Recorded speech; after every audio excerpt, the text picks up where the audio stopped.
अस्सलाम वालेकुम जी स्टूडेंट्स, कैसे हैं सब। तो जी आज हम अपने पढ़े हुए सबक की सरगर्मी का हल करेंगे। सबक का नाम था हमारा पाकिस्तान जिंदाबाद। पाकिस्तान जिंदाबाद के सवालात हम करेंगे, जिसमें सबसे पहला सवाल है हमारा, पाकिस्तान कब कायम हुआ।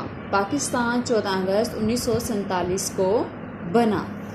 पाकिस्तान के चारों सूबों के नाम लिखिए। सिंध, पंजाब, बलूचिस्तान और खैबर पख्तूनख्वा। इस कहानी में आने वाले कौमी रहनुमाओं के नाम लिखिए। कायदे आज़म, इलामा इकबाल और लियाकत अली खान। सवाल नंबर 4 है, पाकिस्तान को दुनिया भर में किस हवाले से पहचाना जाता है। पाकिस्तान को एटमी कुव्वत के हवाले से पहचाना जाता है। आगे है, पाकिस्तान में कौन कौन से मकामात हैं।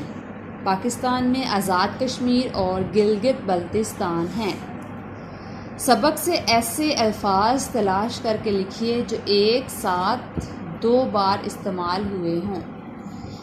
ऊंचे ऊंचे, छोटे छोटे, हरे भरे, बड़े बड़े।